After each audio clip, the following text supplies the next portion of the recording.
रेत के तूफानों में गाम एक छोटा सा रुत, जहां कारुलास उस्मान अपनी जिंदगी की जंग लड़ रहा था।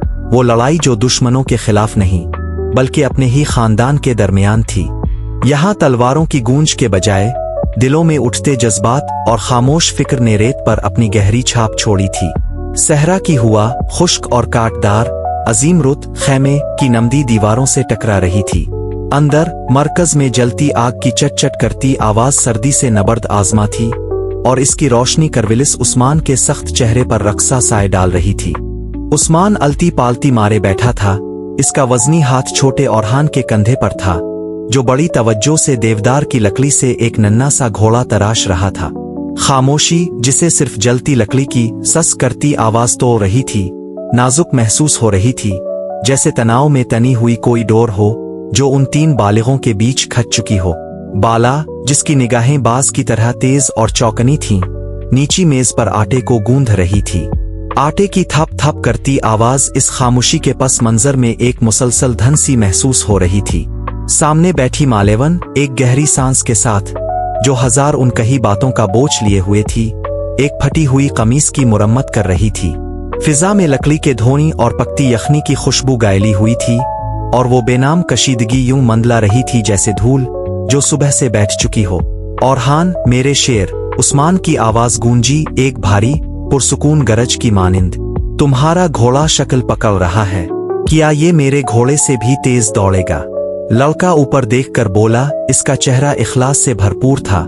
जी वालिद, ये सबसे तेज होगा। मालेवन की सुई एक लम्हे को थमी। वो सारा दिन तुम्हारे साथ रहता है उस्मान, जंग सीखता है, लड़ाई सीखता है। क्या इसे खैमे के फराइज सीखने की जरूरत नहीं? पानी लाना, रेवड़ को संभालना। इसकी आवाज जो अमूमन नर्म होती थी, आज इसमें एक तीखा पिन था। बाला के हाथ रुक गए।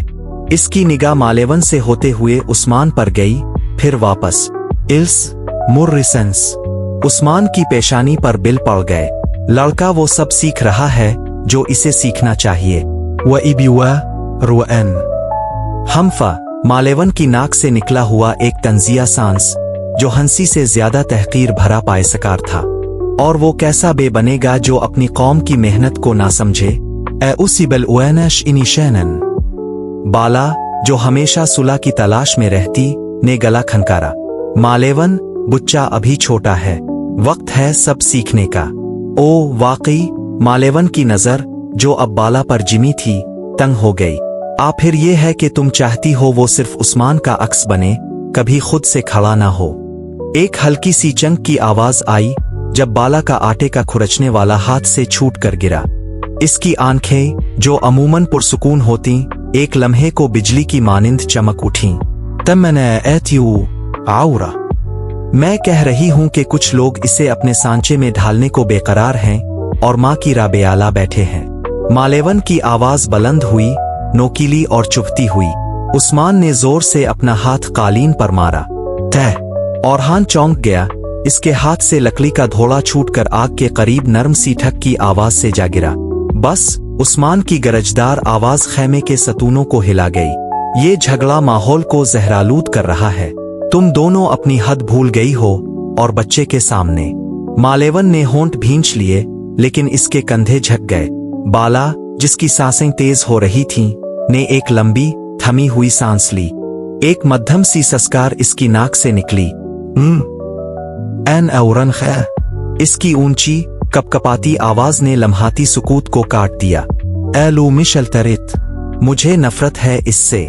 वो अलिफाटे आंखों से आंसू बहते हुए और रुत के पर्दे की तरफ दौड़ा, भारी नमदी पर्दे को धकेलते हुए बाहर निकल गया।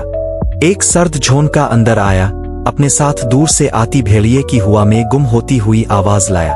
उस्मान ने कपकपाती चादर को देखा। इसका चेहरा थकन से चूर दिखाई दे रहा था।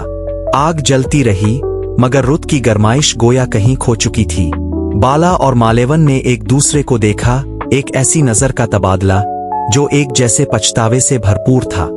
अब सिर्फ सहरा की हुआ का मध्यम आदास आवे आवे सुनाई देती थी, जैसे खैमे की शिकस्ता अमन पर मातम कर रही हो।